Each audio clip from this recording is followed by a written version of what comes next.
Hello, and welcome to another episode of Movie Spoiler Alerts. Today we will be summarizing all 17 of the Marvel Cinematic Universe films from 2008 up until now to get you ready for Avengers: Infinity War.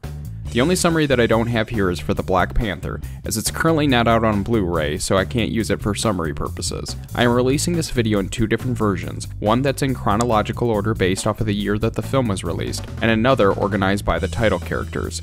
A link for both, as well as for the individual spoilers, will be in the cards above. We also are doing giveaways now on Instagram, so make sure to check out at the end of the video to find more details. So let's get started. Today we're talking about the 2008 superhero film Iron Man, so let's get started. The film opens with genius, billionaire, and playboy Tony Stark, owner of Stark Industries, a weapons company, and his friend Lieutenant Colonel James Rhodes, demonstrating a new Jericho missile. The demonstration is ambushed and Stark is wounded and captured by a terrorist group, the Ten Rings. Another prisoner, Yinsen, grabs an electromagnet into Tony's chest to keep shrapnel shards from reaching his heart. The two prisoners refuse to build the Jericho missile in exchange for freedom, and instead build an arc reactor power source and a suit of armor to escape. Their plans are discovered, and Yinsen sacrifices himself while the suit is completed. Stark battles his way out of the cave, burns the terrorist weapons, and crashes in the desert, destroying the suit. After being rescued by Rhodes, Stark announces that his company will no longer manufacture weapons. Obadiah Stane, his father's old partner and the company's manager, advises Stark against this. In his home workshop, Stark builds a sleeker, more powerful version of the armor suit, as well as a more powerful arc reactor for his chest. Stark is then informed that his company's weapons were delivered to Ten Rings and are being used to attack Yinsen's home village. Stark also learns Stane is trying to replace him as head of the company. Stark uses his new armor and saves the villagers. While flying home, Stark is shot by fighter jets. He reveals his secret identity to Rhodes to end the attack. Meanwhile, Ten Rings gather the prototype suit and meet with Stane, who has the group executed. Stane has a massive new suit engineered from the wreckage. Stark sends his assistant, Pepper Potts, to hack into Stane's computer. She discovers Stane has been supplying the terrorists and hired them to kill Stark at the beginning of the film. Potts meets with Agent Phil Coulson of S.H.I.E.L.D. to inform him of Stane's activities. Stane's scientists cannot duplicate Stark's arc reactor, so Stane confronts Stark at his home and takes the one from his chest. Stark replaces it with his original reactor. Potts and S.H.I.E.L.D. agents attempt to arrest Stane, but he uses the suit and attacks them. Stark fights Stane, but is outmatched without his new reactor. The fight carries Stark and Stane to the top of the Stark Industry building, and Stark instructs Potts to overload the large arc reactor powering the building. This unleashes a massive electrical surge that causes Stane and his armor to fall into the exploding reactor, killing him. The next day at a press conference, Stark publicly admits to being the superhero Iron Man. In a post-credit scene, S.H.I.E.L.D. director Nick Fury visits Stark at his home wanting to discuss the Avenger Initiative. Today we're talking about the 2008 superhero film, The Incredible Hulk. An important thing to note is that there was a 2003 movie called The Hulk, which was not part of the Marvel Cinematic Universe, which this film actually is. Also, Edward Norton plays Bruce Banner in this film. However, Mark Ruffalo plays Banner in all the subsequent Marvel films. The film opens at Culver University, where General Thunderbolt Ross meets with Dr. Bruce Banner, the colleague and boyfriend of his daughter Betty, to discuss an experiment that Ross claims is meant to make humans immune to gamma radiation. The experiment fails, and the gamma radiation causes Banner to turn into the giant green Hulk whenever he becomes angry, enraged, or excited. The Hulk destroys the lab, injuring and killing several people inside.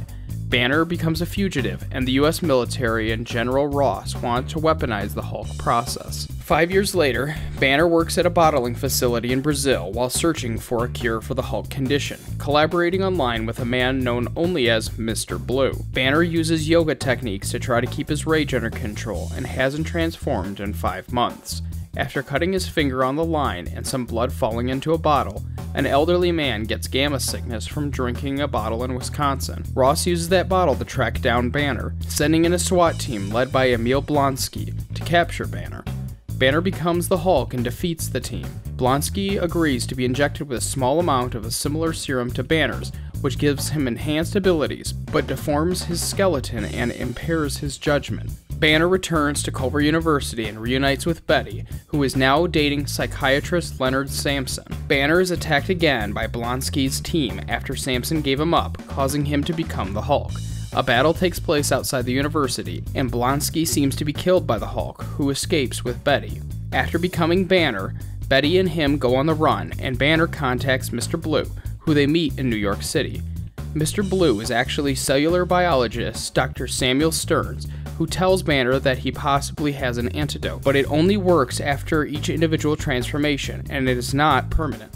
Stern, however, has synthesized a large amount of Banner's blood in hopes of using it for medical purposes, but Banner fears the military will use it and wants to destroy the blood supply. Meanwhile, Blonsky is revealed to have survived the battle and is completely healed. They try for a third time to capture Banner and are successful and take Betty too. Blonsky orders Stern to inject him with Banner's blood, which Stearns warns him will cause him to become an abomination, but Blonsky insists. This causes Blonsky to become a creature much larger and stronger than the Hulk, but absolutely insane. Blonsky, aka Abomination, attacks Stearns, causing him to get some of Banner's blood into a cut on his forehead, causing Stern to transform as well. This is a reference to the comic book character, the Leader. Abomination rampages through Harlem, and Banner is able to convince Ross to release him, as the Hulk is the only one who can defeat the Abomination. After a large battle, Blonsky is defeated. After a nice moment with Betty, the Hulk flees New York. Months later, Banner is in British Columbia, now able to transform into the Hulk in a controlled manner. In a local bar, we see Tony Stark approaching Ross, telling him that he is putting a team together. The film opens in Russia with a man named Ivan Vanko seeing the revelation of Tony Stark as Iron Man, who begins building his own miniature arc reactor. We then transition to 6 months later, where we see Tony Stark is using his Iron Man suit for peaceful means, refusing to sell his designs. The palladium core of Stark's arc reactor, however, is slowly poisoning him, which is causing him to begin to fear death. Stark makes Pepper Potts the CEO of Stark Industries and hires Natalie Rushman as his new personal assistant. While competing in the Monaco Historic Grand Prix, Stark is attacked by Vanko, who has electric whips powered by his own arc reactor. Stark dons his new Mark V suit, defeats Vanko, but the suit is damaged. Vanko states that he wanted to prove that Iron Man is not invincible. After seeing the fight, Stark's rival, Justin Hammer, helps break Vanko out of prison to have him build him a line of suits to beat Stark. While at what he believes to be his final birthday, Tony gets drunk while wearing the Iron Man suit. Tony's friend, Lieutenant James Rhodes, played by a different actor than the first film, puts on a suit and tries to restrain Tony. Rhodes later takes the suit for the purpose of the Air Force. Nick Fury, the director of S.H.I.E.L.D., approaches Stark, revealing that his assistant is actually Natasha Romanoff, aka Black Widow, and that Tony's father, Howard Stark, was one of the founders of S.H.I.E.L.D., and that Fury knew him personally. Fury explains that Vanko's father worked with Howard Stark to invent the arc reactor, but when Vanko's father wanted to sell it for profit, Howard Stark had him deported and was sent to prison, thus Vanko's vendetta with Tony. Fury gives Stark some of his father's old materials, including plans for a new reactor. With the help of his computer Jarvis, Stark is able to make a new reactor, one that replaces the one that is poisoning him. At a weapons expo, Hammer unveils Vanko's drones, led by Lieutenant Rhodes in a heavily weaponized Iron Man suit. Stark arrives later in his Mark VI armor to warn Rhodes, but Vanko takes control of both the drones and Rhodes' armor and attacks Iron Man. Hammer is arrested, and Romanoff and Stark's bodyguard Happy go after Vanko within Hammer's factory. Vanko escapes, but Rhodes regains control of his suit. Together, Rhodes and Stark defeat Vanko and his drones. Vanko seems to commit suicide by blowing up his suit. After a debriefing, Fury informs Stark that because of Stark's difficult personality, they would only use Stark as a consultant, not as a member of S.H.I.E.L.D. Stark and Rhodes receive medals for their heroism. In a post-credit scene, S.H.I.E.L.D. agent Phil Coulson reports that the discovery of a large hammer at the bottom of a crater, hinting at the hammer of Thor.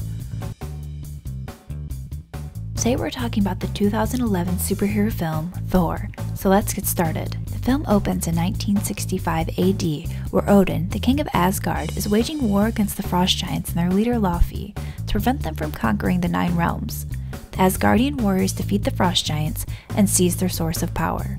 The film transitions to the present, where Odin's son, Thor, is preparing to take over the throne of Asgard, but is interrupted when frost giants attempt to retrieve their power source. Against Odin's order, Thor travels to confront Laufey, accompanied by his brother Loki, childhood friend Sif, and the Warriors 3. Odin must intervene, and the fragile truce between the races is destroyed. Odin strips Thor of his powers and exiles him to Earth as a mortal, accompanied by his hammer Mjolnir, now protected by an enchantment that allows only the worthy to lift it. Thor lands in New Mexico, where Dr. Jane Foster, Darcy Lewis, and Dr. Eric Selvig find him. SHIELD agent Phil Coulson commandeers the hammer. Thor attempts to retrieve it, but he finds himself unable to lift it. He accepts his exile on Earth and develops a romance with Jane. Meanwhile, Loki discovers that he's Laufey's son, adopted by Odin after the war ended. Loki seizes the throne while Odin is in a deep sleep and offers Laufey the chance to kill Odin. Sif and the Warriors 3 attempt to return Thor from exile. Loki sends a massive warrior called the Destroyer to pursue them. The Destroyer attacks and defeats the warriors, prompting Thor to offer himself instead. Thor's sacrifice proves him worthy to wield Mjolnir. The hammer returns to him, restoring his powers and enabling him to defeat the Destroyer. Kissing Jane goodbye and vowing to return, he and his fellow Asgardians leave to confront Loki. Loki betrays and kills Laufey, revealing his true plan was to destroy the Frost Giants' world, to prove himself worthy to Odin. Thor arrives to stop Loki's plan and ends up stranding himself in Asgard. Odin awakens and refuses to give Loki approval, prompting him to fall into an abyss. On Earth, Jane and her team search for a way to open a portal to Asgard. In a post-credits scene, Nick Fury asks Selvig to study a mysterious cube-shaped object.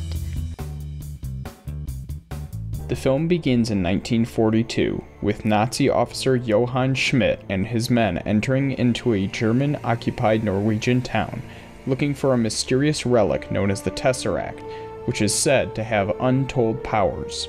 At the same time, Steve Rogers enlists in the US military, despite his various health and physical problems.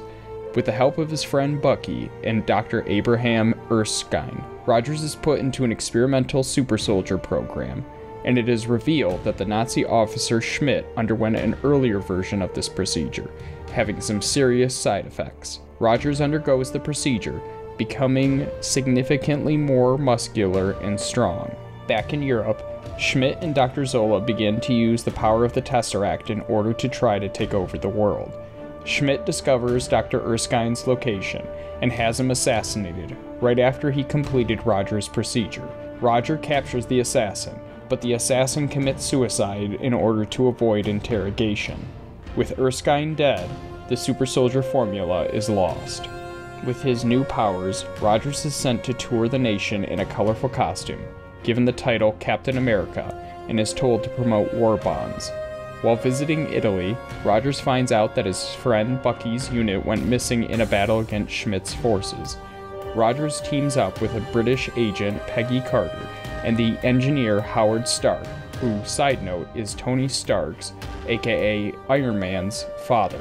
Rogers infiltrates the fortress of Schmidt's Hydra organization and frees Bucky and the other prisoners. Rogers battles against Schmidt, who has a Red Skull-like face underneath his mask, giving him the title, the Red Skull. Schmidt is able to escape, and Rogers returns the soldiers. Rogers and the soldiers attack several known Hydra bases, using advanced equipment supplied by Howard Stark, including a circular shield made of vibranium, a nearly indestructible metal.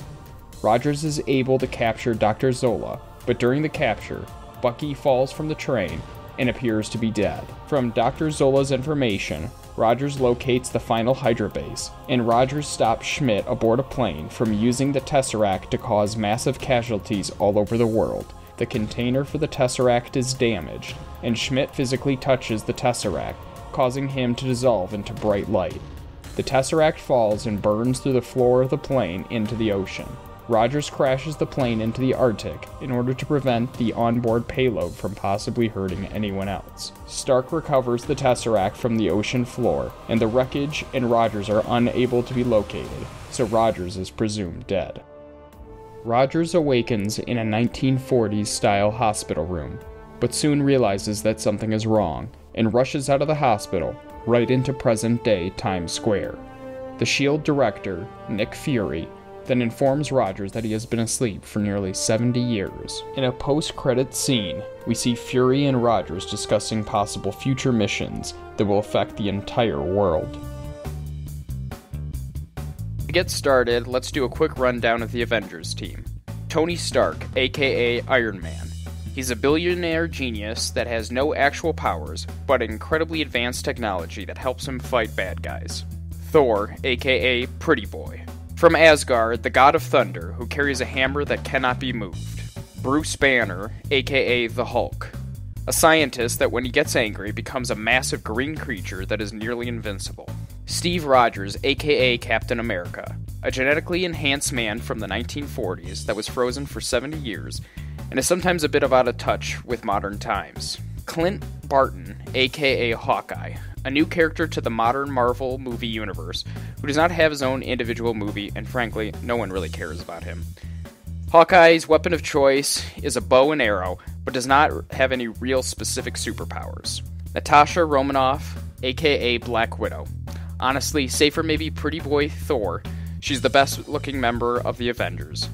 She also does not have her own movie, but I'd definitely watch it if she did. She's a highly trained former Soviet spy who is a master assassin and seductress. Nick Fury. While not an actual Avenger, he is the director of S.H.I.E.L.D., an organization that is sort of like a souped-up CIA that sometimes uses superheroes. The Avengers work as a part of S.H.I.E.L.D. Now that we've explained who is part of the team, let's get to the story. The movie begins with Thor's not-so-nice brother, Loki. Loki meets a character called the Other, who is the leader of an alien race known as the Chitauri. If Loki gets an object called the Tesseract from S.H.I.E.L.D. and gives it to the Other will give Loki an army capable of taking over Earth. The Tesseract has been seen in quite a few other Marvel movies, especially in the first Captain America movie. I will be doing a summary of those movies explaining the history a bit more, so make sure to check them out. The Tesseract is an Infinity Stone. For more in-depth explanation of what Infinity Stones are, check out my Guardians of the Galaxy movie summary. The main thing to know about the Tesseract is it's a cube of great power, and the Other wants it, so he can give it to his master, Thanos. Nearly all of the recent Marvel movies, at least on some level, have been influenced by Thanos. While we only have seen glimpses of him, Thanos is going to be playing a big role in the future, and his desire to get his hands on the Infinity Stones is very important. Loki breaks into the S.H.I.E.L.D. headquarters and ends up capturing the Tesseract, as well as mind-controlling a good amount of S.H.I.E.L.D. scientists, including Dr. Eric Selvig, the professor from the Thor movies, as well as Hawkeye. Nick Fury escapes this attack and works to get the Avengers together, which does take a bit of convincing. The mind-controlled Hawkeye ends up stealing iridium that is needed to stabilize the Tesseract, while at the same time, Loki makes a very loud and obvious distraction. Loki is captured by the Avengers and taken to S.H.I.E.L.D's ship, known as the Helicarrier. However, the Tesseract is still hidden away from the Avengers. After some investigating, the Avengers learn that S.H.I.E.L.D. wants the Tesseract cube so they can weaponize it, which starts a big argument between the agents of S.H.I.E.L.D. and the members of the Avengers. While arguing, the mind-controlled Hawkeye and several others of Loki's crew attack the Helicarrier. A big fight breaks out, Loki escapes, and Hawkeye is knocked unconscious, which breaks him from his mind control. The Avengers attempt to recover, while Loki puts the final parts of his plan into action. The still mind-controlled Dr. Selvig has set up the Tesseract on the roof of a building in New York City, which he uses to open a massive wormhole. From the wormhole, a giant army of Chitauri pours in, the same army that the Other promised to Loki for capturing the Tesseract. A huge fight breaks out between Loki's army and the Avengers. The US government attempts to use a nuclear missile to destroy the whole city of New York in order to prevent the attack from spreading. But Iron Man takes the missile through the wormhole, causing it to detonate on the other side in a galaxy far away. The explosion causes the wormhole to close, and Iron Man falls back to Earth. Loki is defeated, in a rather brutal way, by the Hulk, and then Thor takes both Loki and the Tesseract back to Asgard. The film opens with Tony Stark remembering a New Year's Eve party in 1999 where he met scientist Maya Hansen, the inventor of Extremis, an experimental regenerative treatment which would allow recovery from crippling injuries. Disabled scientist Aldrich Killian offers them a place in his company, Advanced Idea Mechanics, but Stark rejects the offer, humiliating Killian. Many years later, 6 months after the events of the first Avengers film, Stark is suffering panic attacks based on alien invasions. Meanwhile, a string of bombings occurs from a terrorist known as the Mandarin. Stark's security chief, Happy, is badly injured in an attack, which causes Stark to issue a threat to the Mandarin, who responds by destroying Stark's home with helicopter gunships. Maya Hansen, who came to warn Stark, who survives, along with Stark and his girlfriend and CEO of Stark Industries, Pepper Potts. Stark begins to investigate in order to find the Mandarin. With the help of a young boy named Harley, Stark discovers that the bombings were actually caused by jaded veterans exposed to Extremis, which causes some of the subjects to explode. These explosions are being used to cover up the flaws with Extremis. Aldrich Killian has been manipulating intelligence agencies to lure Lieutenant Rhodes, the former War Machine, now known as the Iron Patriot, in order to steal his armor. Harley helps Stark track down the Mandarin to Miami and infiltrates his headquarters. Stark realizes, however, that the Mandarin is actually an actor who is hired to play a character and has no idea that the recordings he's been making have been used to show him as a terrorist. Killian reveals that he is truly the Mandarin, and he has been using the Extremis project to cure himself and other veterans. Stark is captured, and Killian injects Pepper with the Extremis formula in order to get Stark to fix Extremis' flaws and also to save Pepper. Hansen has a change of heart and tries to stop Killian. However, Killian ends up killing her. Stark escapes and reunites with Rhodes, discovering that Killian intends to attack the President on Air Force One. Stark saves some of the passengers and crew, but the President is captured, and Killian plans to kill him live on television. The Vice President would become the Puppet President, as Killian says he will cure the Vice President's daughter's disability. Killian is traced to a damaged oil tanker, and Stark goes to save Pepper, while Rhodes saves the President. Stark summons drone Iron Man suits to provide air support to Rhodes as he transports the President.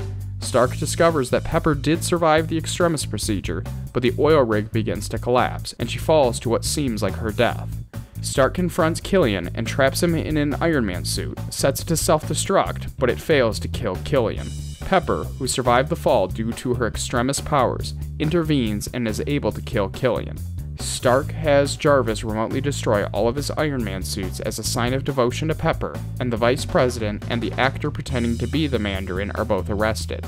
Stark is able to stabilize Pepper's Extremis effects, and Stark has the shrapnel near his heart removed. He throws his now obsolete arc reactor into the sea, saying that he will always be the Iron Man. In a post-credit scene, we see Stark waking up Dr. Bruce Banner, aka the Hulk. Hello, and welcome to another episode of Movie Spoiler Alerts. Today we're talking about the 2013 superhero film Thor: The Dark World. So let's get started. In the past, Bor, father of Odin, clashes with the dark elf Malekith, who seeks to unleash a weapon known as the Aether on the Nine Realms. After conquering his forces, Bor safeguards the Aether within a stone column. Unknown to Bor, Malekith and a handful of dark elves escape into suspended animation. In present-day Asgard, Loki is imprisoned for his war crimes on Earth. The Asgardians learn that the Convergence, a rare alignment of the Nine Realms, is imminent, and portals linking the worlds appear at random. In London, Dr. Jane Foster and Darcy Lewis travel to an abandoned factory where such portals have appeared. Jane is teleported into another world where she is infected by the Aether. Thor brings her to Asgard, where Odin warns that the Aether heralds a catastrophic prophecy. Malekith, awakened by the Aether's release, attacks Asgard. Thor's mother Frigga is killed protecting Jane, and the Dark Elves flee. Thor enlists the help of Loki to use a portal to confront Malekith. As Malekith draws the Aether out of Jane, Thor attempts to destroy it, but fails. Malekith merges with the Aether and leaves. Loki is fatally wounded.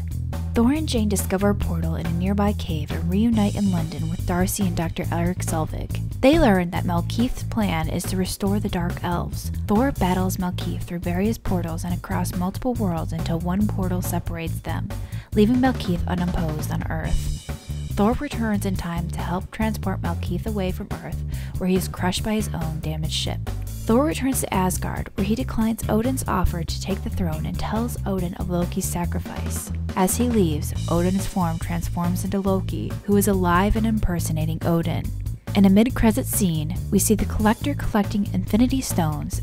It is revealed that the Aether is an Infinity Stone, and Asgard has an Infinity Stone named the Tesseract. In a post-credit scene, Jane and Thor reunite on Earth while Frostmaster continues to run amok. The film takes place 2 years after the events of the first Avengers film, which, if you haven't seen, check out my summary. Steve Rogers, aka Captain America, is working for the government agency S.H.I.E.L.D. under director Nick Fury. Rogers and agent Natasha Romanoff, aka Black Widow, are sent to save hostages aboard a S.H.I.E.L.D. boat that has been taken over by mercenaries. Rogers discovers that Romanoff has another job, however, to extract data from the ship's computer for Fury.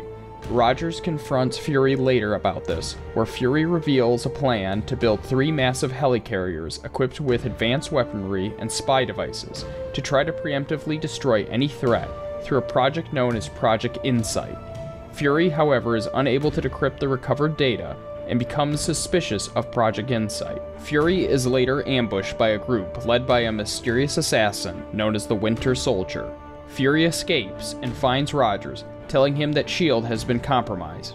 After giving Rogers a flash drive containing some data from the ship, Fury is gunned down by the Winter Soldier. Fury later dies in surgery, and Rogers is called into the S.H.I.E.L.D. headquarters the next day to try to find out what information he was given. When Rogers refuses to give up the information, however, he is hunted down by a group known as Strike. Rogers meets up with Romanoff, and using the flash drive, they discover a secret S.H.I.E.L.D. bunker, which has a supercomputer containing the preserved consciousness of Dr. Zola, one of Hydra's leaders from the first film. Dr. Zola reveals that Hydra has been slowly infiltrating S.H.I.E.L.D. and convincing the world to give up their freedoms for a sense of security, allowing Hydra to become more and more powerful. A missile is fired at the bunker, which Rogers and Romanoff narrowly escape, and the two realize that Alexander Pierce, S.H.I.E.L.D. senior official, is also Hydra's leader. Rogers and Romanoff enlist the help of Sam Wilson, aka Falcon. The three find out that Dr. Zola developed an algorithm to identify who might become a future threat to Hydra, and will use the Insight helicarriers and their massive weapon arsenal to eliminate these threats. The group is ambushed by the Winter Soldier, who Rogers realizes is actually Bucky Barnes, his friend from the first film. Barnes was captured and experimented on after World War II and became the Winter Soldier. The three are brought to a safe house, where Nick Fury is, having faked his death, for a plan to sabotage the helicarriers by replacing their computer chips. During an important meeting, Rogers broadcasts Hydra's secret plans to everyone at the S.H.I.E.L.D. headquarters. Romanoff is able to disarm Pierce, and Fury forces Pierce to unlock the database so they can expose Hydra to the public. Eventually, Fury kills Pierce. Rogers and Wilson storm 2 helicarriers and replace their control chips, but the Winter Soldier destroys Wilson's flight suit and fights with Rogers aboard the 3rd carrier. Rogers is able to put the new controller into the final ship, and S.H.I.E.L.D. uses this to have the carriers destroy each other. Rogers refuses to fight the Winter Soldier in order to reach out to his longtime friend. The ship they are aboard crashes into the S.H.I.E.L.D. headquarters, and Rogers is thrown into a river, unconscious. The Winter Soldier rescues Rogers and disappears into the woods, showing Rogers did reach out to his old friend Bucky. Rogers and Wilson decide to pursue the Winter Soldier as the film ends, while Fury goes to find the remaining Hydra cells in Eastern Europe. There are 2 additional scenes during the credits. The first shows Hydra leader Baron Strucker finding an energy-filled scepter, the one that we see Loki use during the Avengers film, as well as 2 prisoners, one with super speed and one with telekinetic powers. These 2 are siblings that we see in the Avengers' second film, known as Quicksilver and the Scarlet Witch, who are also Magneto's children. The second scene shows the Winter Soldier at a memorial for Bucky Barnes, who the Winter Soldier actually is, at the Smithsonian Institute.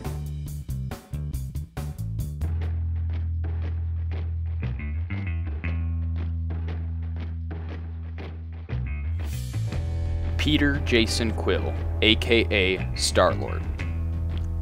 Shortly after his mother's death in 1988, he is kidnapped and raised by a group of space pirates known as the Ravengers.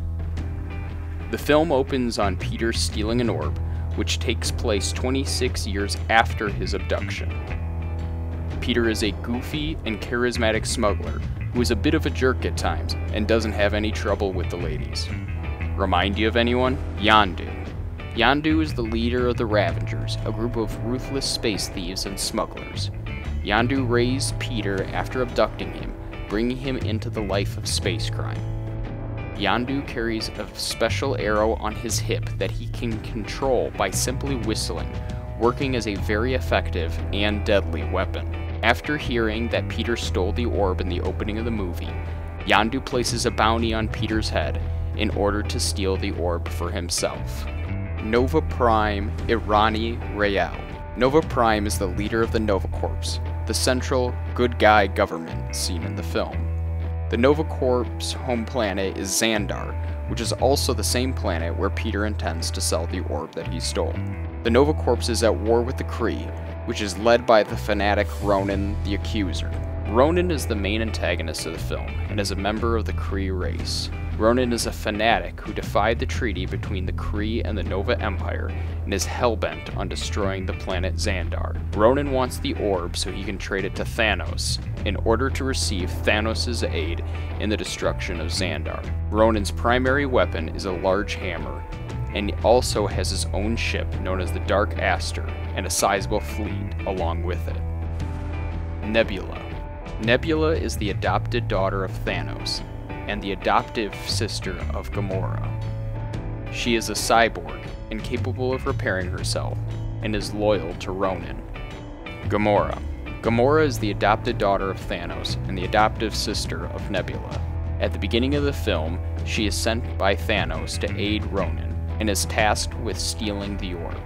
Gamora decides to betray both her father and Ronan, and plans on stealing the orb for herself, to sell to a buyer for an obscene amount of money. Gamora is a skilled and deadly warrior, though Peter does try frequently to flirt with her. Rocket Raccoon and Groot. Rocket Raccoon is the result of illegal genetic experimentation, resulting in Rocket being a very intelligent and skilled fighter, and is also capable of designing complex weapons and technology.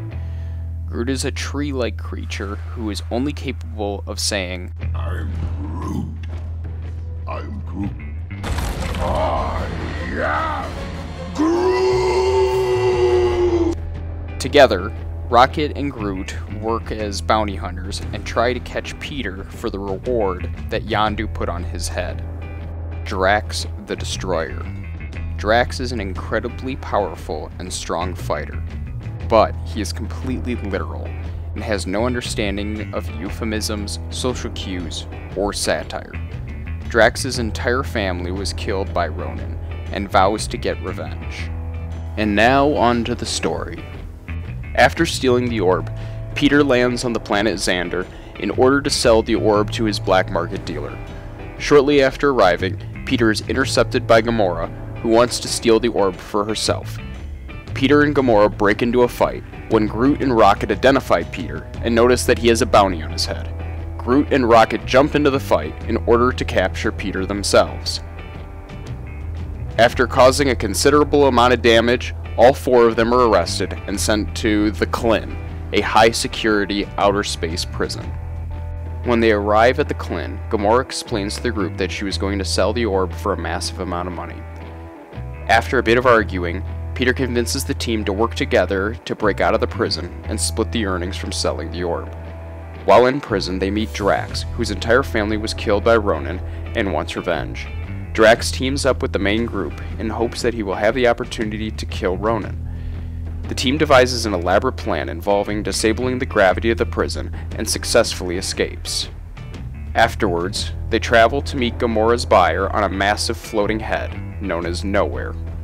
Nowhere is a seedy mining community with virtually no laws. Peter and Gamora meet up with the Collector there, who reveals to them the true purpose of the orb. Oh, my new friends. Before creation itself, there were 6 singularities. Then the universe exploded into existence, and the remnants of these systems were forged into concentrated ingots. Infinity Stone. The Infinity Stone contains a massive amount of energy and can only be wielded by beings of superior power. However, one of the slaves tries to take the stone in defiance of him and explodes on contact.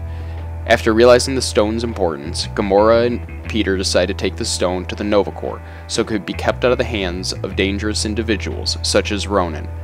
But while Peter and Gamora were dealing with the stone and the Collector, Drax made contact with Ronan in a foolish attempt to kill him. Ronan arrives on Nowhere with his entire fleet, and at the same time, Yondu has tracked down Peter's location and a huge fight breaks out between all three sides. After a lot of shooting, flying, and chasing, eventually the team is defeated and they lose the stone to Ronan. Gamora and Peter are left stranded floating in outer space with only seconds to live. In a moment of desperation, Peter reaches out to Yondu, who ends up saving them from the cold and oxygenless space. Aboard the Dark Aster, Ronan, who has now realized what the orb actually contained, decides to take the Infinity Stone for himself and places it into his hammer. Thanos is furious at Ronan's betrayal, but Ronan vows that he will destroy the planet Xandar, and afterwards he will go kill Thanos. We now go back to Yondu's ship, where shortly after recovering from the oxygenless space, Peter and Gamora are interrogated by Yondu. After some threatening and fighting, Peter convinces Yondu and the Ravengers to team up with the Guardians in order to get the stone back from Ronan. The deal is Yondu and his men will help the Guardians, so long as Yondu gets the Infinity Stone when the battle is over. Peter contacts the Nova Corps on Xandar to alert them of Ronan's attack, and also to let them know that the Ravengers will be helping protect the planet. Ronan's ship arrives at the planet Xandar, along with a massive fleet of Kree fighter ships. While the Ravengers and the Nova Corps fight the fleet from the outside, Peter, Drax, Groot, and Gamora punch a hole in the Dark Aster and enter in on foot. Rocket, on the other hand, remains on the outside of the Dark Aster in order to help fight from his ship. The Guardians fight their way through the inside, defeating Nebula and Ronan's soldiers. Eventually, the Guardians reach Ronan, but Ronan, coupled with the power of the Infinity Stone, clearly has the upper hand. It seems as though all hope is lost for the Guardians. However, while monologuing about his superior power, Rocket crashes his ship through a window, hitting Ronan and causing the Dark Aster to fall out of the sky. As the Dark Aster is plummeting to Earth, Groot creates a protective wood ball around the group, which will kill him but protect the others. After the ship crashes, a huge wave of destruction occurs, crushing buildings and a good portion of the city. The group has survived, except for Groot, but unfortunately, so did Ronan. Once again, Ronan, being the high and mighty fanatic, starts monologuing about how he will destroy Xandar. Peter sees this as a great opportunity to create a distraction. Things are gonna get easier.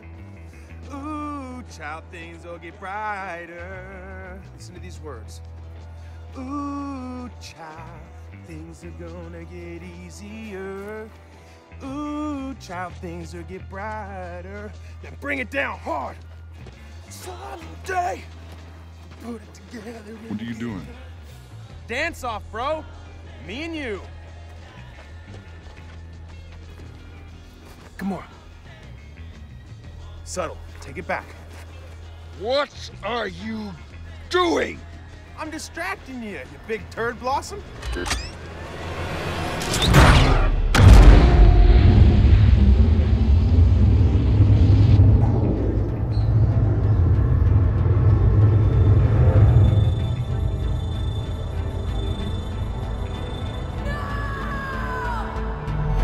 Peter grabs the stone, and the Guardians all work together to utilize the power of the Infinity Stone, and finally defeat Ronan.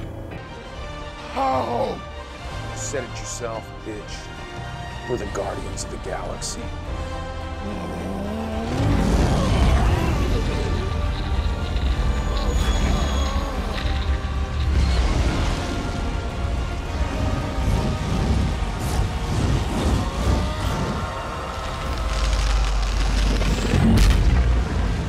After Ronan is destroyed, the Guardians trap the stone in a container, only to be immediately surrounded by Yondu and the Ravengers.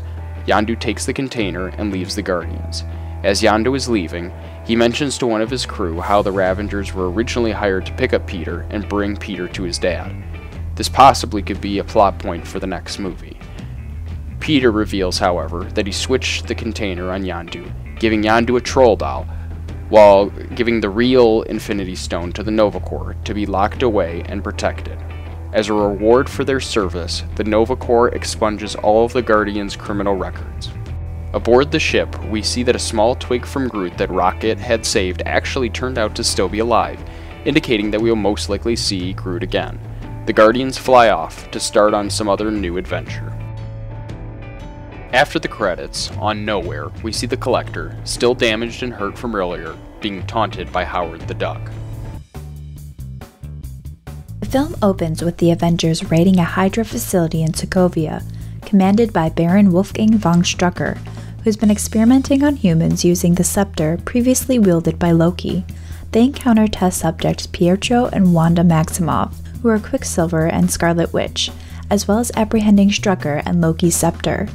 As a quick side note, these are actually the kids of Magneto from the X-Men universe, but due to licensing issues, they cannot refer to this. Stark and Banner, the Hulk, discover an artificial intelligence within the Scepter's gem and secretly use it to complete Stark's Ultron Global Defense program. It creates a sentient being who believes he must eradicate humanity to save Earth.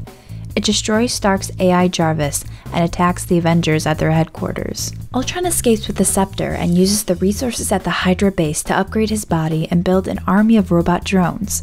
Having killed Strucker, he recruits the Maximoff siblings and sets off to obtain Wakanda vibranium. The Avengers arrive and attack Ultron, but the Scarlet Witch subdues them with haunting visions. The team goes into hiding at a safe house, reeling from the visions. Thor departs to consult Dr. Eric Selvig on the meaning of the apocalyptic future he saw in his hallucination. Nick Fury arrives and encourages the rest of the team not to break apart and to form a plan to stop Ultron. Meanwhile, Ultron forces the team's friend Dr. Helen Cho to use her synthetic tissue technology, together with the vibranium and the Scepter's gem, to perfect a new body for him. As Ultron uploads himself into the body, the Scarlet Witch reads his mind. Discovering his plan for human extinction, the Maximoff siblings turn against Ultron. Some of the team find Ultron and retrieve the synthetic body, but Ultron captures Black Widow. The team fight amongst themselves while Stark secretly uploads Jarvis, who hid from Ultron inside the internet, into the synthetic body. Thor returns to help activate the body, explaining that the gem on its brow is one of the 6 Infinity Stones, and was part of his vision. This vision and the Maximoff siblings accompany the Avengers' return to Sokovia, where Ultron has used the remaining vibranium to build a machine to lift a large part of the capital skyward, intending to crash it into the ground to cause global extinction. Banner rescues Black Widow while the Avengers fight Ultron's army. Fury and others evacuate civilians. Quicksilver dies when he shields Hawkeye from gunfire, and a vengeful Scarlet Witch abandons her post to destroy Ultron's primary body, which allows one of his drones to activate the machine. The city plummets, but Stark and Thor overload the machine and shatter the landmass. In the aftermath, the Hulk departs, while the Vision confronts Ultron's last remaining body. Later, the Avengers establish a new base, Thor returns to Asgard, Stark leaves, Hawkeye retires, and Captain America with Black Widow prepare to train new Avengers. In a mid-credits scene, we see Thanos vow to retrieve the Infinity Stones for himself, hinting at the next Avengers film. Hello, and welcome to another episode of Movie Spoiler Alerts. Today we are talking about the 2015 superhero film Ant-Man, so let's get started. In 1989, scientist Hank Pym resigns from S.H.I.E.L.D. after discovering their attempt to replicate his Ant-Man shrinking technology. Believing the technology is dangerous, Pym vows to hide it as long as he lives. In the present day, Pym's daughter, Hope Van Dyke, and former protege, Darren Cross, have forced him out of his company, Pym Technologies. Cross is close to perfecting a shrinking suit of his own, the Yellow Jacket, which horrifies Pym. Upon his release from prison, Scott Lang moves in with his old cellmate, Lewis. Lang visits his daughter and is chastised by his former wife and her police officer fiancé, Paxton, for not providing child support. Unable to hold a job, Lang agrees to join Lewis's crew. Lang breaks into a house and cracks its safe. but only finds what he believes to be an old motorcycle suit. After trying the suit on, Lang shrinks himself to the size of an insect. Terrified by the experience, he returns the suit to the house, but is arrested on the way out. Pim, the homeowner, visits Lang in jail and smuggles the suit into his cell to help him break out. Pim manipulated Lang through an unknowing Lewis into stealing the suit as a test, and wants Lang to become the new Ant-Man to steal the yellow jacket. Hope and Pim train Lang to fight and control ants. Pim warns Lang that he could disappear into a subatomic quantum realm, like his wife, the Wasp, did, if he overrides the suit's regulator. They send him to steal a device from the Avengers headquarters, where he briefly fights Sam Wilson. Cross perfects the yellow jacket and hosts an unveiling ceremony at Pym Technologies. Lang, along with the crew and a swarm of flying ants, infiltrate the building during the event, sabotage the company's servers, and plant explosives. When he attempts to steal the yellow jacket, they are all captured by Cross, who intends to sell both the yellow jacket and Ant-Man suits to Hydra.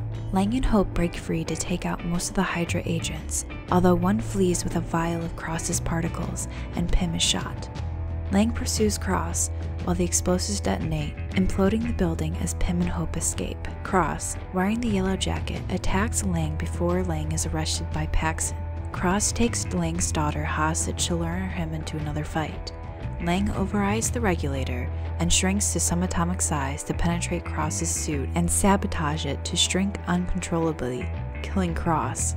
Lang disappears into the quantum realm but manages to reverse the effects. Out of gratitude, Paxton covers for Lang to keep him out of prison. Seeing that Lang survived the quantum realm, Pym wonders if his wife is alive as well. Later, Lang meets up with Lewis, who tells him that Wilson is looking for him. In a mid-credits scene, Pym shows Hope a new Wasp prototype suit and offers it to her. In a post-credits scene, Wilson and Steve Rogers have Bucky Barnes in custody. Unable to contact Tony Stark because of the Accords, Wilson mentions that he knows someone who can help. The film opens in 1991 with brainwashed soldier Bucky Barnes, aka the Winter Soldier, being dispatched by Hydra in a base in Siberia to intercept a car carrying a case of super soldier serum, and also killing the vehicle's occupants. The film transitions to present day, approximately 1 year after defeating Ultron in Sokovia. The Avengers are chasing after Brock Rumlow, who stole a biological weapon from a lab in Lagos. After some chasing, Rumlow blows himself up with a suicide vest, and Wanda tries to displace the blast, and ends up destroying a nearby building, killing several Wakandian humanitarians. The Secretary of State informs the Avengers that the UN is preparing to pass the Sokovia Accords, which ideally will make the Avengers overseen by a UN panel. The Avengers are divided on the issue. Tony Stark feels that they do need some oversight, especially after he was approached by a mother of a boy who was killed in an attack that the Avengers were involved in. Captain America, however, feels that they will become puppets of the government, and the Avengers should be acting under their own supervision. Some Avengers attend the signing of the Accords in Vienna, which are bombed, and many are killed, including the King of Wakanda. Security footage reveals the bomber to be Bucky Barnes, and the Wakandan prince, T'Challa, vows to kill Bucky. Captain America discovers Bucky's location and tries to bring him in, as they are childhood friends. T'Challa, also known as the Black Panther, also tracks down Bucky, and a massive fight breaks out in Bucharest, and eventually Captain America, Bucky, and the Black Panther are all arrested. A man who is later revealed to be Helmut Zemo finds Bucky's old Hydra handler and steals the phrase book that is used to activate Bucky's brainwashing. Zemo is able to get into the facilities where Barnes is held and recites the words to activate Bucky. He then questions Bucky to find the location of the other brainwashed super soldiers. He sends Bucky on a rampage to try to cover his tracks. A fight breaks out, and eventually Bucky regains his senses. Bucky explains that Zemo was the real bomber in Vienna, and has disguised himself as Bucky. However, the Avengers don't get the approval to track down Zemo, so Falcon, Bucky, and Captain America decide to pursue him, along with the help of Wanda, Hawkeye, and Ant-Man. Stark puts his own team together to recapture Bucky and the Rogue Avengers, with Stark's team consisting of Black Widow, Black Panther, War Machine, Vision, and Spider-Man. A big fight breaks out at an airport, and eventually, Bucky and Captain America are able to escape. The others are captured and sent to jail except Black Widow, and War Machine is paralyzed. Stark finds evidence, however, that Zemo was behind the bombings and travels to where Bucky and Captain America are heading. They all three arrive where the super soldiers have been in stasis and discovers that Zemo has shot and killed them all. It is revealed that Zemo's entire family was killed in Sokovia during the events of the second Avengers movie, and he has been plotting to pit all the Avengers against one another so they would destroy each other. This is when Zemo reveals that back in 1991, when Bucky killed the two people to get the super soldier formula, that the two people he killed were Stark's parents. The enraged Stark attacks both Bucky and Captain America, and a big fight breaks out. Bucky loses his arm, and Stark's armor is disabled. Captain America, having defeated Stark, leaves with the injured Bucky, leaving his shield behind. Zemo, satisfied that he broke the Avengers apart, attempts suicide, but is stopped by Black Panther. As the film begins to wrap up, Stark is shown helping War Machine with an exoskeletal leg brace that allows him to walk again. Captain America breaks the captive Avengers out of jail. During a mid-credit scene, we see Black Panther has forgiven Bucky and gives him asylum and puts him into cryostasis until they can reverse his brainwashing. In a post-credit scene, we see Spider-Man testing out a new gadget from Stark with the phrase, "Spider-Man will return" on screen.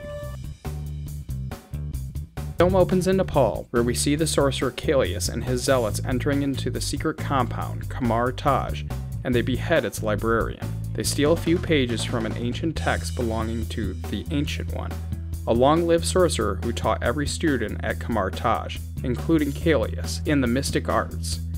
The Ancient One pursues the traitors, but they escape. In New York, an acclaimed neurosurgeon, Stephen Strange, is badly injured in a car accident and is now unable to operate. Fellow surgeons and his former lover Christine Palmer try to convince him to move on, but Strange pursues experimental surgeries to heal his hands. Strange learns of a paraplegic man who mysteriously now has full use of his legs. Strange is directed to Kamar Taj, where he is taken in by Mordo, a sorcerer under the Ancient One. The Ancient One demonstrates her powers to Strange, revealing that there are a variety of dimensions, such as the Mirror Dimension. She agrees to train Strange, though his arrogance reminds her of Kalius. Strange excels very quickly, regaining use in his hands, studying under the Ancient One in Mordo, and reading ancient books from the library guarded by Master Wong. Strange learns that Earth is protected from other dimensions by 3 buildings called Sanctums, with their locations being in New York, London, and Hong Kong, all of which are accessible through Kamar Taj. It is the job of the sorcerers to protect the Sanctums. Strange reads from the same book that Kalius stole from, learning to bend time using the Eye of Agamotto. Mordo and Wong warn Strange against breaking the laws of nature, comparing it to Kalius' desire for eternal life. Kalius uses the stolen pages to contact a powerful being, Dormammu of the Dark Dimension, where time is non-existent. Kalius and his forces destroy the London Sanctum in order to weaken Earth's protection. They then attack the New York Sanctum, killing off its guardian, but Strange is able to hold them off using the Cloak of Levitation until Mordo and the Ancient One arrive. Mordo and Strange become disillusioned, however, by the Ancient One, as they discover that she has been using forbidden magic from the Dark Dimension to give her eternal life. Kalius is able to mortally wound the Ancient One and escapes to Hong Kong. The Ancient One then tells Strange that he too will have to bend the laws of nature in order to defeat Kalius. Strange and Mordo arrive in Hong Kong to find Master Wong dead and the Sanctum destroyed, with the Dark Dimension taking over Earth. Strange uses the Eye of Agamotto to reverse time and is able to save Wong, and then Strange enters into the Dark Dimension to face Dormammu. He creates an infinite time loop with Dormammu being unable to escape. After killing Strange several times and still unable to break the time loop, Dormammu agrees to leave Earth and take Kalius and his followers with him in order to break the time loop. Mordo is disgusted with Strange for breaking the laws of nature and leaves. Strange returns the Eye of Agamotto to Kamar Taj and moves to the New York Sanctum to continue his studies. In a mid-credit scene, we see Strange helping Thor, who brought his brother Loki to Earth in order to search for their father Loden. The scene is actually directly from the new Thor Ragnarok film.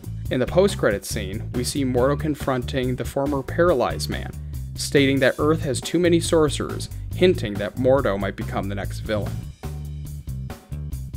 The film opens with Aisha, the leader of the Sovereign race, having the Guardians of the Galaxy protecting her valuable batteries from a massive monster, in exchange for Gamora's sister, Nebula, who was caught trying to steal the same batteries. However, Rocket steals some of the batteries for himself, and the Sovereign attacks the Guardian ship with a fleet of drones. The drones are destroyed by a mysterious ship, however, and they crash on a nearby planet. A man from the mysterious ship reveals himself to be Peter Quill's father, named Ego, and invites Quill, Gamora, and Drax to his home planet, while Rocket and Groot repair their ship and guard Nebula. Yondu and his crew are hired by the Sovereign to recapture the Guardians. Yondu and his crew have been kicked out of the Ravager community for child trafficking, primarily referring to how he trafficked Peter as a child. They capture Rocket, but Yondu hesitates to turn over Quill, and then Yondu's lieutenant, Taserface, leads a mutiny with the help of Nebula. After succeeding, Taserface takes over, and Nebula leaves to find and kill her sister Gamora. Rocket and Yondu bond, and with the help of Groot and Kraglin, a Yondu loyalist, they are freed and destroy the ship, but Taserface is able to warn the Sovereign. We transition to find that Ego is a godlike being known as a Celestial, who manipulated matter around his consciousness to create a home planet. He also created a humanoid form where he can project his consciousness in order to travel the universe, and while doing so, he fell in love with Quill's mother Meredith, eventually leading to her pregnancy. Upon her death, Ego hired Yondu to collect Quill to bring him to the planet, but Quill was never delivered. Nebula arrives at Ego's planet to try to kill Gamora, but they come to an uneasy alliance once they discover a cave filled with skeletons. Ego then reveals to Quill that he actually planted seedlings across the world, which he can terraform into new extensions of himself, but can only be activated by two Celestials. He impregnated thousands of women, and had Yondu collect all of their offspring in hopes that they would fulfill the role of the second Celestial. When they failed, Ego killed them, explaining the cave filled with skeletons. Under Ego's influence, Quill is forced to help him activate the seedlings, which begin to consume every world. But Quill fights back when Ego reveals that he actually killed Quill's mother due to the distraction that she posed. Mantis, Ego's empathic servant, grows close to Drax and warns him of Ego's plans. Gamora and Nebula learn of the plan as well, just as Rocket, Yondu, Groot, and Kraglin arrive. The Sovereign drones also pursue them, as the Guardians try to destroy Ego's brain housed in the planet's core. Rocket makes a bomb using the stolen Sovereign batteries, and Groot plants the bomb on the brain. Quill uses his newfound celestial powers against Ego to distract him long enough for the other Guardians and Mantis to escape. The bomb explodes, killing Ego and disintegrating the planet. Yondu sacrifices himself in order to save Quill, and Quill realizes that Yondu kept him hidden for so many years to protect him from being killed by Ego, and Quill accepts Yondu as his true father figure. Nebula chooses to leave and to try to kill her father, Thanos, by herself. The Guardians and several Ravager groups have a funeral for Yondu, acknowledging his sacrifice and accepting him as a Ravager again. In both the mid and end scene credits, we see several things, including Kraglin trying to use Yondu's telekinetic arrow, Ravager leader Stakar Ogord reuniting with his ex-teammates, Groot starting to grow back to his normal size, acting like a stereotypical teenager, Aisha creating a new artificial being to destroy the Guardians named Adam, and lastly, Stan Lee talking to a group of Watchers about his experiences on Earth. Following the events of the first Avengers film, Adrian Toomes and his salvage company acquire alien technology, which they decide to make into illegal weapons. We transition to 8 years later where we find Peter Parker, already having worked with the Avengers, now going to school and frustrated that he is not a full-time Avenger. Peter quits his school's academic decathlon team to focus on crime fighting as Spider-Man. One night, however, Peter's best friend Ned learns of Peter's secret identity. Peter also encounters Toomes' associate, Jackson Bryce, aka The Shocker, and Herman Schultz, who are selling weapons to a local criminal named Aaron Davis. Peter saves Davis when a fight breaks out, but Peter is attacked by Toomes, who is in a large Vulture-like flight suit, which is the classic Spider-Man villain, the Vulture. Peter is rescued by Tony Stark, who is monitoring the Spider-Man suit which Stark built, and warns against Peter getting involved with these criminals anymore. Later, Toomes kills Bryce, and Schultz becomes the new Shocker. Peter and Ned study the weapon left behind by Toomes' crew and remove its power core. Peter is able to track the criminals to Maryland, so he hitches a ride with his decathlon team, which are traveling to Washington, D.C. for their tournament. Peter and Ned are able to disable the Spider-Man suit's tracker and enable the suit's more advanced features.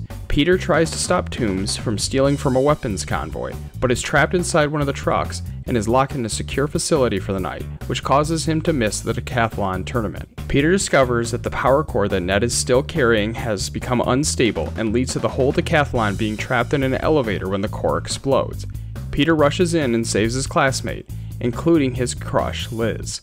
Back in New York City, Peter meets with the criminal Davis that was seen earlier to find out Toomes' location. He arrives on the Staten Island ferry, and Peter attempts to stop Toomes, but the ferry is cut in half when a weapon malfunctions, and Toomes escapes. Stark arrives to save the passenger, and then berates Peter for his actions and takes his suit. Peter returns to school and asks Liz to come with him to the homecoming dance. On the night of the dance, he learns that Liz's dad is Toomes. Toomes figures out that Peter is really Spider-Man and threatens Peter if he tries to intervene with his plans. Peter realizes that Toomes plans to attack the plane transporting weapons from the Avengers Tower. Peter dons his homemade Spider-Man suit and intercepts the plane while fighting Toomes, and it crashes on a beach. They continue fighting. Peter saves Toomes' life from a deadly explosion, and then ties up Toomes for the police to find him. After her father's arrest, Liz moves away, and Peter declines an invitation to become a full-time Avenger in favor of being a student and a neighborhood superhero.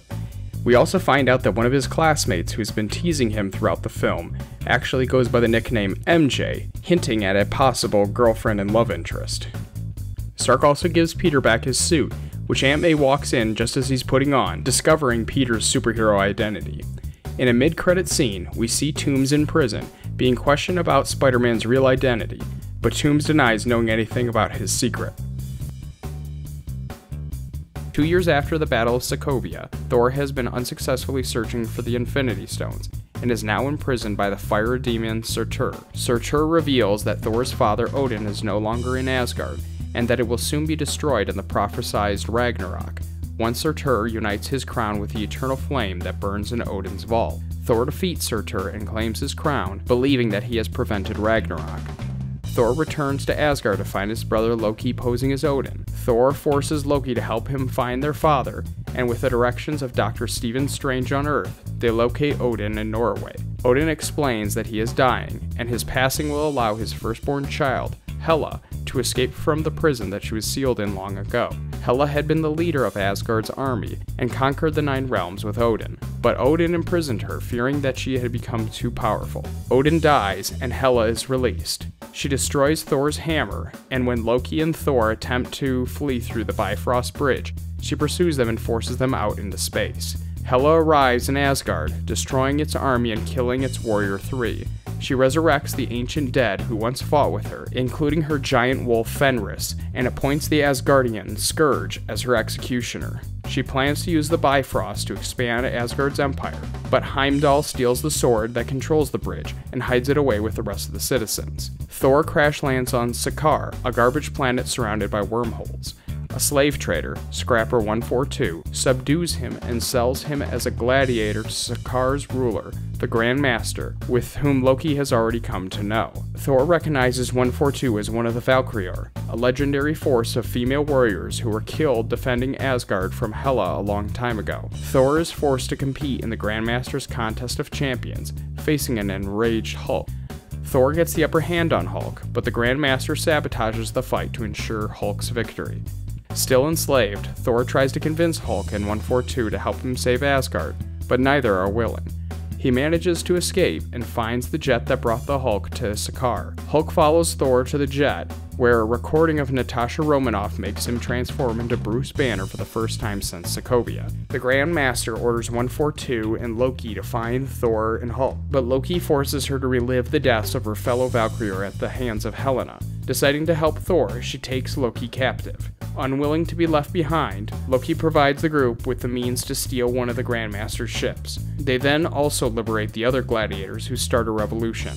Loki attempts to betray his brother again, but Thor anticipates it and leaves him behind. Thor, Banner, and 142 escape through the wormhole to Asgard, where Hela's forces are attacking the citizens for the sword that controls the Bifrost. Banner becomes the Hulk again, fighting Fenris, while Thor and 142 battle Scourge and the resurrected warriors. Loki and the Sakaar gladiators arrive to help, and the Asgardian citizens board their ship. Feeling regretful, Scourge sacrifices himself to allow their escape. Thor, facing Hela, loses his right eye and then has a vision of Odin that helps him realize that only Ragnarok can stop her. While Hela is distracted, Loki locates Surtur's crown and places it into the eternal flame. Surtur is reborn and destroys Asgard, seemingly killing Hela. As the film concludes, Thor, the Crowned King, decides to take the rest of the Asgardian citizens to Earth. In a mid-credits scene, we see that they are intercepted by a large spacecraft, presumably owned by Thanos. In a post-credits scene, the Grandmaster encounters a group of former subjects who are still rebelling.